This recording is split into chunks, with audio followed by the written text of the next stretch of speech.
नमस्कार, बहुत स्वागत है न्यूज स्टोरी वन में आप सबका। आपके साथ मैं हूं ऋतिका पांडे। हमारा स्पेशल बुलेटिन देख रहे हैं अपना बिहार और पटना से खबर आ रही है, जहां आपको बता दें जीविका कर्मी लंबे समय से अपने वेतन और मानदेय में वृद्धि की मांग को लेकर संघर्ष कर रहे हैं। उनका कहना है कि वे कठिन परिस्थितियों में समाज की सेवा में दिन रात लगे रहते हैं, लेकिन उन्हें उनकी मेहनत का और जिम्मेदारियों के हिसाब से मानदेय नहीं मिलता है। न्यूज 21 की टीम ने जीविका कर्मियों से उनकी शिकायतों के बारे में बात की है, जिनमें उन्होंने अपनी स्थिति पर चिंता जताई है। जीविका कर्मियों से उनकी शिकायतों पर न्यूज 21 ने क्या बात की है, आइए उनका क्या कुछ कहना है आपको भी सुनाते हैं पटना से खास रिपोर्ट में।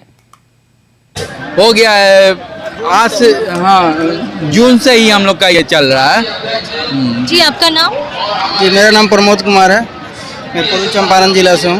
जो कह रहे हैं सही कह रहे हैं? जी इनकी बात सही है। तो लगभग जून से हम लोग मांग अपने रख रहे हैं, हर एक विभिन्न जिलों में अपने अपने स्तर से हम लोग प्रदर्शन कर रहे हैं, क्योंकि पहले बोला गया था, हमारे माननीय मुख्यमंत्री जो घोषणा किया गया था 21 जून को और 15 अगस्त को कि सभी का कर्मी का मानदेय दुगना किया जाएगा। लेकिन धरातल पर स्थिति ये है कि हमारे नीचे के जो कैडर हैं, जो जिनका वहाँ के स्थानीय निवासी होते हैं, सिर्फ उन लोग का मानदेय दुगना किया गया। तो उन लोग का मानदेय दुगना होने से हम लोग खुशी है। उन लोग का काफ़ी मानदेय कम मानदेय पे वो लोग काम कर रहे थे, वो अच्छी बात है। लेकिन हम जो सरकार द्वारा जो घोषणा हुआ जीविका कर्मी का दुगना करने के बारे में, वो उनको करना चाहिए। ये देखिए यहाँ अभी चुनाव होने वाले हैं बिहार में, कहीं इसको देखकर तो मतलब अभी आप लोग जागरूक नहीं हुए? नहीं, ये पहले से ही चल रहा है। सरकार द्वारा अगर सरकार घोषणा नहीं करती तो हम लोग आज ये धरना स्थल बैठने की जरूरत नहीं था। आज देखिए कब घोषणा की थी सरकार? 21 को, 31 जून 21 जून। जी उसके बाद से ही अगर घोषणा नहीं होती तो हम लोग जरूरत नहीं पड़ता। आप देख रहे होंगे कोई ऐसा विभाग नहीं है जहाँ पे सबका संविदा कर्मी चाहे विभाग के लोग का मानदेय नहीं बढ़ाया जा रहा है, सैलरी नहीं बढ़ाया जाए। तो फिर हम ये जानना चाह रहे हैं कि हम लोग के साथ ऐसा व्यवहार क्यों किया जा रहा है। हम जुड़ेंगे और भी लोगों से यहाँ पर, और भी यहाँ पर आपने पोस्टर पकड़ा हुआ है 15 अगस्त गांधी मैदान मुख्यमंत्री भाषण जीविका को सभी कर्मियों का मानदेय दुगना। हाँ, तो क्या है ये पूरा मामला? मामला ये है कि 21/6/2025 को माननीय मुख्यमंत्री और सम्राट चौधरी जो हमारे माननीय उप मुख्यमंत्री हैं, उनके द्वारा घोषणा की गई थी कि सभी जीविका कर्मी पदाधिकारी और कैडर का मानदेय दुगुना किया जाएगा। कैडर का मानदेय दुगुना हो गया, इस बात की हमें खुशी है। लेकिन जो हम जीविका कर्मी हैं, जो सभी सरकार की योजनाओं के लिए जीविका में रहकर काम कर रहे हैं, निरंतर मेहनत कर रहे हैं, हम लोगों का मानदेय दुगुना नहीं किया गया है। और हम यही हमारी सरकार से अनुरोध है कि उनके द्वारा जो यह वाक्य कही गई थी, और इसका एक विज्ञप्ति भी, एक ऑफिस ऑर्डर भी छपा था, और 15 अगस्त को पुनः उन्होंने गांधी मैदान में इस बात की घोषणा की, लेकिन इस बात पर अमल नहीं की जा रही। यही हमारी सरकार से अनुरोध है कि जो घोषणा उनके द्वारा की गई है उसको अमल किया जाए, और हम सभी जीविका कर्मी का मानदेय, हमारी सैलरी को दुगुना की जाए, ताकि हम परियोजना में और लगन के साथ काम कर सकें।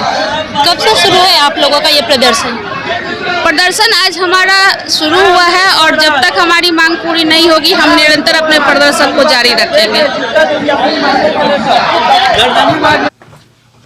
और अगली खबर देख रहे हैं पटना से। जी हाँ, आपको बता दें राजधानी पटना में एक पोलो रोड स्थित नेता प्रतिपक्ष श्री प्रसाद यादव के कार्यालय में एक संवाददाता सम्मेलन आयोजित किया गया। जी आपको बता दें तेजस्वी प्रसाद यादव के कार्यालय में एक संवाददाता सम्मेलन आयोजित हुआ है। इनमें तेजस्वी यादव ने शहरी विकास मंत्री जीवेश मिश्रा पर एक पत्रकार की पिटाई और गाली गलौज का गंभीर आरोप लगाया है। तेजस्वी यादव ने एक वीडियो जारी किया है जिसमें मंत्री जीवेश मिश्रा के जाले विधानसभा क्षेत्र में सड़क की समस्याओं को लेकर सवाल पूछने पर पत्रकार को कथित तौर पर पीटा गया है। वहीं आपको बता दें गाली भी दी गई है उनको, और तेजस्वी ने कहा है कि पुलिस के सामने ये घटना हुई है और अब तक पुलिस इसे मैनेज करने में लगी हुई है। उन्होंने ये भी आरोप लगाया है कि जीवेश मिश्रा को पहले भी नकली दवा बेचने के आरोप में सजा हो चुकी है।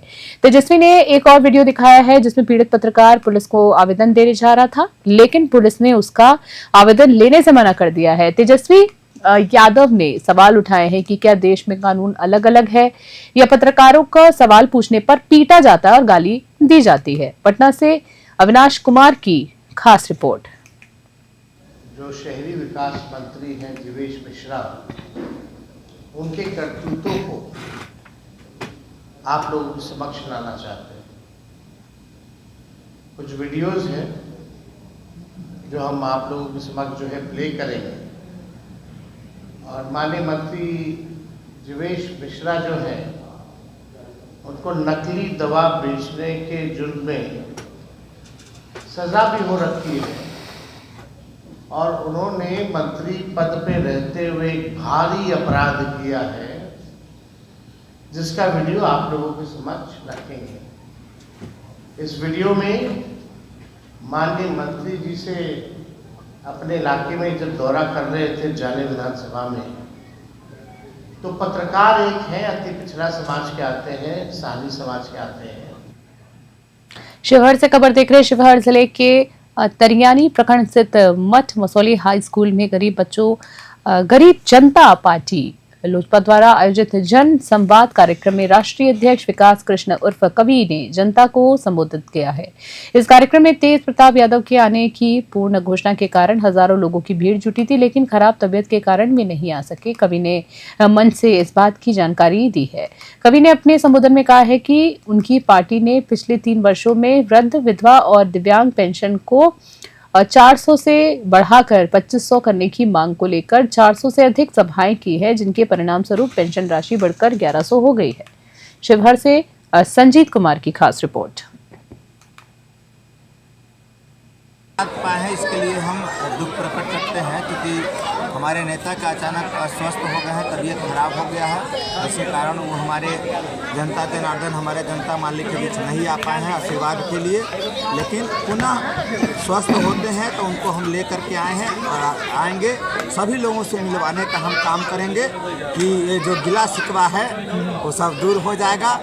और अस्वस्थ कभी भी हो सकता है, शरीर का कोई ठिकाना नहीं है। तो यही बात कहेंगे कि सब लोग प्रेम आशीर्वाद बना करके रखें। गरीब जनता पार्टी हमेशा आपके दुख सुख में खड़ा रहेगी और आपके बेहतर भविष्य के लिए, बेहतर बिहार के लिए हम लोग काम कर रहे हैं और निरंतर हम लोग आगे काम करते रहेंगे। अच्छा, आज के कार्यक्रम का मूल उद्देश्य क्या है? देखिए, आज के कार्यक्रम के माध्यम से हम लोग अपने जो विजन है बिहार के लोगों को। बेतिया से खबर देख रहे हैं। बेतिया के ऑडिटोरियम में एक राज्य स्तरीय गन्ना किसान संगोष्ठी का आयोजन किया गया है। इस कार्यक्रम का उद्घाटन गन्ना उद्योग मंत्री कृष्ण नंदन पासवान ने किया है और इसकी अध्यक्षता ईख आयुक्त बिहार अनिल कुमार झा ने की है। इस अवसर पर मुख्यमंत्री गन्ना विकास योजना के तहत ऑनलाइन आवेदन प्रक्रिया के पहले चरण की शुरुआत हुई है। किसान 15 सितंबर से 7 अक्टूबर 2025 तक इस योजना के लिए ऑनलाइन आवेदन कर सकेंगे। पश्चिमी चंपारण के सांसद डॉक्टर संजय जायसवाल ने किसानों से सरकारी योजनाओं का लाभ उठाने और नई तकनीकों को अपनाने की अपील की है। उन्होंने रीगा चीनी मिल के फिर से शुरू होने पर खुशी जाहिर की है और गन्ना उद्योग विभाग को बधाई दी है। उन्होंने पूसा स्थित ईक अनुसंधान संस्था के सहयोग से गन्ना अनुसंधान पर भी अधिक जोर देने की आवश्यकता बताई। बेतिया से गोविंद गिरी की रिपोर्ट। बगा से खबर सशस्त्र सीमा बल एसएसबी की 65वीं वाहिनी ने कमांडेंट नंदन सिंह मेहरा के मार्गदर्शन में सीमावर्ती युवाओं को सेना और सशस्त्र बलों में भर्ती के लिए प्रशिक्षित करने हेतु बगहा में 14 दिवसीय कार्यक्रम का शुभारंभ किया है। यह नागरिक जन कल्याणकारी कार्यक्रम वर्ष 2025-26 के अंतर्गत वॉन डेवलपमेंट संस्था के सहयोग से चलाया जा रहा है। बता दें आपको, इस कार्यक्रम में परसोनी, बकरी बाजार, गोवर्धना, मनचंगवा और बगही सखू आनी जैसे गांव से कुल 200 बेरोजगार युवाओं को सेना में भर्ती के लिए शारीरिक, मानसिक और शैक्षिक रूप से तैयार किया जाएगा। बता दें आपको, कमांडेंट नंदन सिंह मेहरा ने अपने संबोधन में कहा है कि इस प्रशिक्षण का मुख्य उद्देश्य युवाओं में अनुशासन, आत्मविश्वास और देश सेवा की भावना को मजबूत करना है। उन्होंने युवाओं से आत्मनिर्भर बनने और एसएसबी द्वारा चलाए जा रहे अन्य जन कल्याणकारी कार्यक्रमों जैसे कि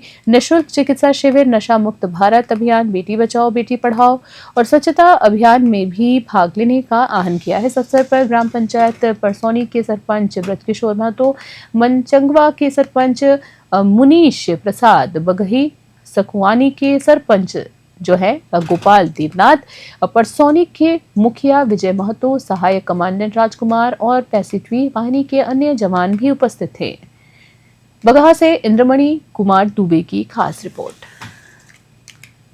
आज 65वीं वाहिनी की ओर से 2 सप्ताह का सशस्त्र बलों में और पुलिस बलों में भर्ती का प्रशिक्षण देने के लिए हम लोग परसौनी गांव में इकट्ठे हुए हैं।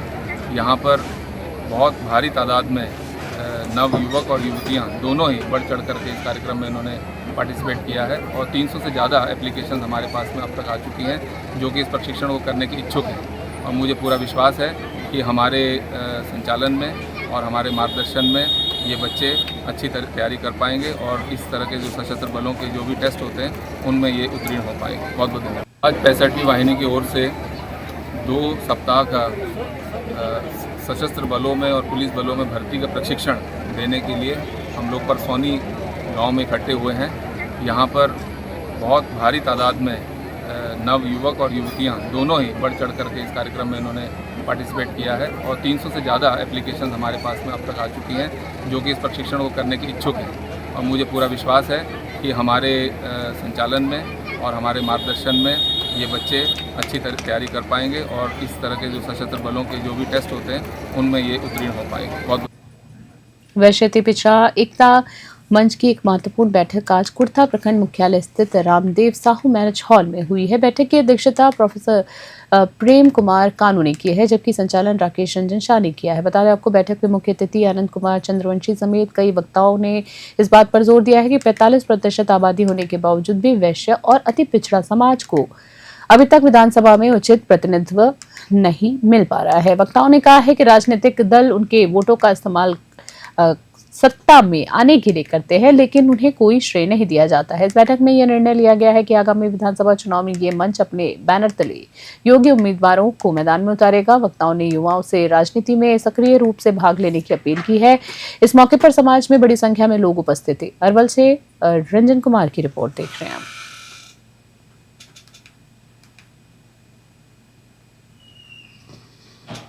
बिहार किन्नर कल्याण बोर्ड की सदस्य राजन सिंह ने बिहार सरकार पर ट्रांसजेंडर समुदाय के साथ भेदभाव का आरोप लगाते हुए एक प्रेस कॉन्फ्रेंस की है। जी आपको बता दें, खबर पटना से देख रहे हैं जहां पर उन्होंने कहा है कि इस भेदभाव के खिलाफ वे सरकार को 100 करोड़ के जुर्माने का लीगल नोटिस भेज रहे हैं।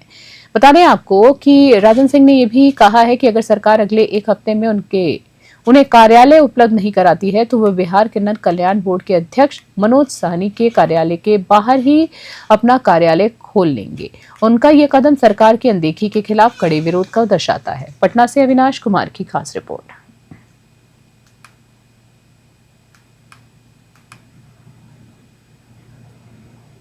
जिस तरीके से आदरणीय प्रधानमंत्री नरेंद्र मोदी जी ने बिहार में किन्नर कल्याण बोर्ड का गठन किया है, मैं स्पष्ट रूप से कहना चाहता हूं आने वाले दिनों में बिहार के अंदर में हो सकता है कि किन्नर समाज से ही बिहार का अगला मुख्यमंत्री हो।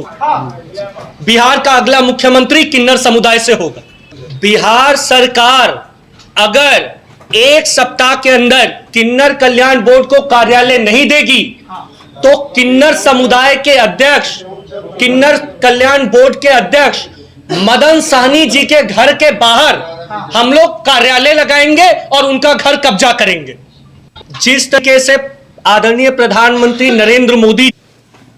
मधुबनी से खबर देख रहे हैं जहां झंझारपुर में पहली बार सीआरपीएफ की रैपिड एक्शन फोर्स यानी आरएएफ के अधिकारी और जवान पहुंचे हैं। यहां एक पूर्व नियोजित कार्यक्रम के तहत आरएएफ अधिकारियों, स्थानीय पुलिस और गणमान्य व्यक्तियों के साथ एक बैठक का आयोजन किया गया है। आरएएफ टीम ने आम जनता में विश्वास जगाने के उद्देश्य से स्थानीय पुलिस और गणमान्य लोगों के साथ मिलकर सड़क पर फ्लैग मार्च भी किया है। सहायक कमांडेंट ने बताया है कि आवश्यकता पड़ने पर उनकी टीम जिलाधिकारी से अनुरोध प्राप्त होने के 30 मिनट के भीतर घटनास्थल के लिए रवाना हो जाती है। उनका मुख्य उद्देश्य उपद्रव को काबू करना है और न कि लोगों को मारना है। इसके लिए उनके पास गैस गन और रबर बुलेट गन जैसे हथियार होते हैं। इस दौरान एसडीपीओ सुबोध कुमार सिन्हा, थानाध्यक्ष सुनील कुमार सिंह और अन्य गणमान्य व्यक्ति जैसे कि राघवेंद्र सिंह, सुधीर राय, मुन्ना भंडारी और विजय राउत भी मौजूद थे। मधुबनी से विकास झा की खास रिपोर्ट।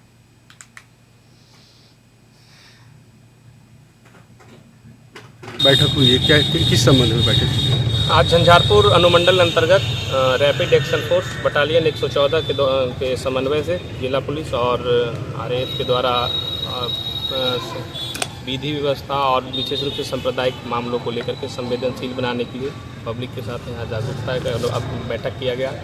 लोगों से फीडबैक लिया गया कि यहाँ प्रीवियस कुछ साल में कई वर्षों में कुछ घटनाएं हुई, उसके बारे में जाना गया। विशेष रूप से ये शांतिपूर्ण जगह है, अनुमंडल झंझारपुर और मधुबनी जिला खास करके जो कुछ छोटी मोटी घटनाएं उसको हम लोग निपट लिए हैं। गृह मंत्रालय के निर्देशानुसार रैपिड एक्शन फोर्स का 144 बटालियन आया है अलग अलग अनुमंडल में। सबके साथ यहाँ ज्वाइंट लोगों के साथ समन्वय बैठक भी हुआ और रूट मार्च भी किया गया। उसी दौरान आज झंझारपुर का शेड्यूल था, यहाँ भी जनप्रतिनिधि लोकल पब्लिक के साथ बैठक किए हैं, रूट मार्च करेंगे।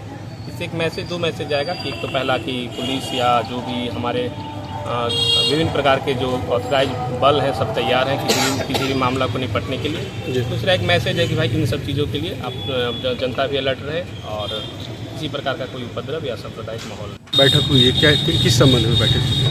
आज झंझारपुर अनुमंडल अंतर्गत रैपिड एक्शन फोर्स बटालियन 114 के समन्वय से जिला पुलिस और RAF के द्वारा विधि व्यवस्था और विशेष रूप से सांप्रदायिक मामलों को लेकर के संवेदनशील बनाने के लिए पब्लिक के साथ यहाँ जागरूकता का अब बैठक किया गया। लोगों से फीडबैक लिया गया कि यहाँ प्रीवियस कुछ साल में कई वर्षों में कुछ घटनाएं हुई, उसके बारे में जाना गया। विशेष रूप से ये शांतिपूर्ण जगह है, अनुमंडल झंझारपुर और मधुबनी जिला खास करके जो कुछ छोटी मोटी घटनाएं उसको हम लोग निपट लिए हैं।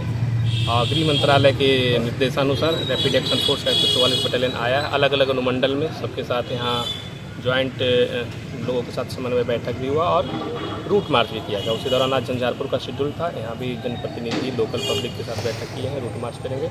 इससे एक मैसेज, दो मैसेज आएगा कि एक तो पहला कि पुलिस या जो भी हमारे विभिन्न प्रकार के जो ऑथराइज बल हैं सब तैयार हैं किसी भी मामला को निपटने के लिए। दूसरा एक मैसेज है कि भाई इन सब चीज़ों के लिए आप जनता भी अलर्ट रहे और किसी प्रकार का कोई उपद्रव या सांप्रदायिक माहौल। बैठक फॉरबिसगंज से खबर देख रहे हैं। प्रधानमंत्री नरेंद्र मोदी ने आज पुणे के शीशाबाड़ी SSP मैदान में आयोजित एक जनसभा से सीमांचल क्षेत्र के लिए 36,000 करोड़ की विकास परियोजना का उद्घाटन किया है। इस परियोजना में कई महत्वपूर्ण रेल लाइनें और ट्रेनें भी शामिल की गई हैं, जिनमें क्षेत्र के विकास को नई गति मिलेगी। बता दें, रेलवे की ओर से आयोजित कार्यक्रम में Jogbani Erode Amrit Bharat express train Forbesganj station से वंदे मातरम एक्सप्रेस ट्रेन को हरी झंडी दिखाकर रवाना किया गया है। वहीं अररिया की बात करें तो कटिहार सिलीगुड़ी एक्सप्रेस ट्रेन का अररिया के रहमतपुर स्टेशन तक परिचालन शुरू किया गया है। फॉरबिसगंज स्टेशन से भाजपा के प्रदेश कार्य समिति सदस्य पंडित अजय कुमार झा, मुख्य पार्षद वीणा देवी और अन्य नेताओं ने वंदे भारत एक्सप्रेस ट्रेन को हरी झंडी दिखाई है। वहीं जोगबनी में नगर अध्यक्ष रानी यादव ने अमृत भारत एक्सप्रेस ट्रेन को हरी झंडी दिखाकर रवाना किया। फॉरबिसगंज से मुबारक हुसैन की रिपोर्ट देख रहे हैं आप।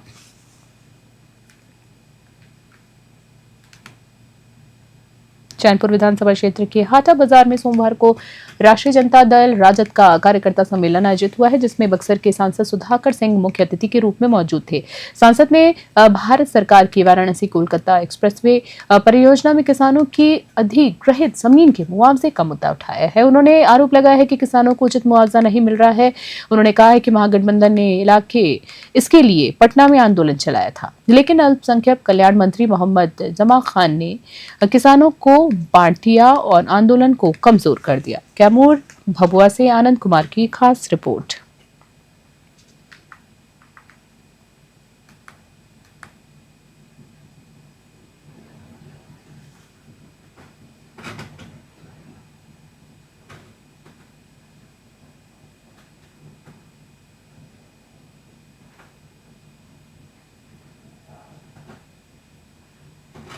खबर देख रहे हैं। फाइलेरिया के उन्मूलन और जन जागरूकता बढ़ाने के उद्देश्य से आज जिला समाहरणालय परिसर में एक दिवसीय कार्यशाला का आयोजन किया गया है।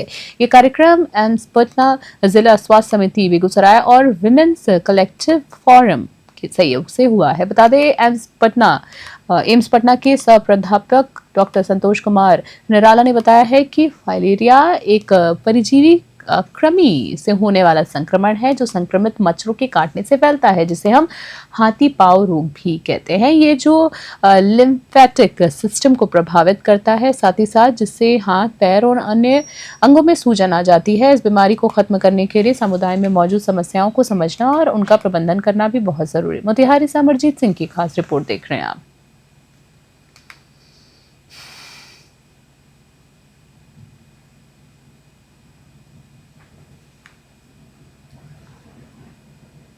भागलपुर से खबर। प्रधानमंत्री नरेंद्र मोदी ने आज भले ही पूर्णिया से कई बड़ी परियोजनाओं का उद्घाटन किया हो, लेकिन उनकी सौगातों की गूंज भागलपुर के पीरपैंती तक भी सुनाई दी है। प्रधानमंत्री ने 2400 मेगावाट क्षमता वाले एक नए थर्मल पावर प्लांट का शिलान्यास भी किया है। बता दें, इसके अलावा स्थानीय लोगों की वर्षों पुरानी मांग को पूरा करते हुए पीरपैंती रेलवे स्टेशन पर ब्रह्मपुत्र मेले का ठहराव भी शुरू किया गया है। जैसे ही ब्रह्मपुत्र मेले पहली बार पीरपैंती स्टेशन पर रुकी, लोगों के चेहरे पर खुशी देखी गई, लहर दौड़ गई। बड़ी संख्या में स्थानीय लोग स्टेशन पर जमा हुए और उन्होंने ट्रेन के चालक का फूल माला पहनाकर जोरदार स्वागत किया है। बता दें आपको, इस दौरान लोगों ने प्रधानमंत्री नरेंद्र मोदी, रेल मंत्री अश्विनी वैष्णव और मुख्यमंत्री नीतीश कुमार के समर्थन में जमकर नारे लगाए हैं। उनका आभार भी व्यक्त किया है। विधायक अमन कुमार ने कहा है कि इस ठहराव से न केवल उनकी पुरानी मांगे पूरी हुई हैं, बल्कि अब लोगों की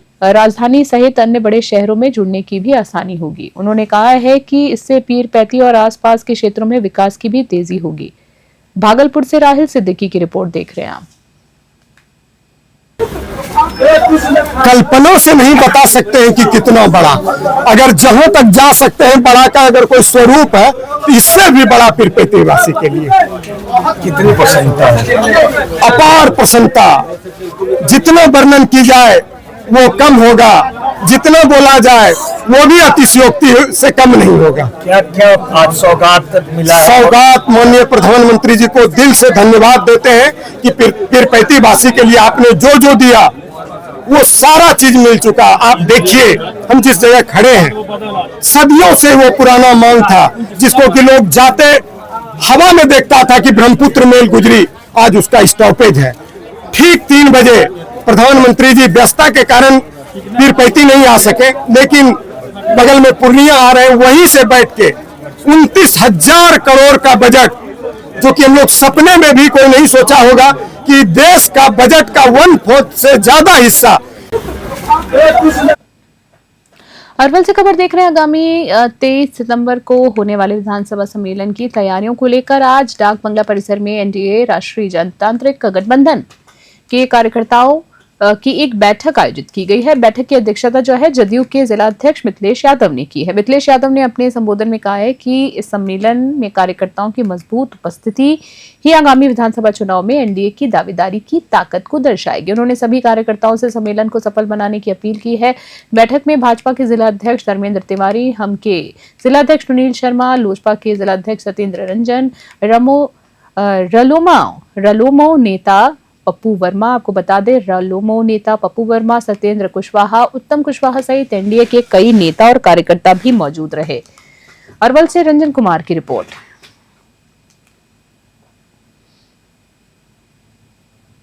अरवल से खबर। कुर्था विधानसभा क्षेत्र से चुनाव लड़ने की तैयारी कर रहे हिंदुस्तानी आवाम मोर्चा के राष्ट्रीय महासचिव डॉक्टर शशि कुमार यादव ने सोमवार को कुर्था के डाक बंगला में पत्रकारों से बात करते हुए कई वादे किए हैं। बता दें आपको, डॉक्टर शशि कुमार यादव ने कहा है कि अगर उन्हें कुर्था विधानसभा को प्रतिनिधित्व करने का मौका मिलता है तो वे क्षेत्र का स्वर्णागीण विकास करेंगे। उन्होंने कहा है कि वे कुर्था के तीनों प्रखंडों में विकास की गंगा बहाएंगे और क्षेत्र में सभी समस्याओं को लेकर मुखर रूप से आवाज बनेंगे। बता दें आपको, उन्होंने वादा किया है कि निर्वाचित होने के बाद वे तीनों प्रखंडों के लोगों से सीधे मिलेंगे, उनकी समस्याओं को समझेंगे और उनका समाधान करने की पूरी कोशिश करेंगे। उन्होंने कहा है कि कुर्था विधानसभा में विकास के जो काम अधूरे हैं उन्हें पूरा करने में कोई कसर नहीं छोड़ेंगे। अरवल से रंजन कुमार की खास रिपोर्ट।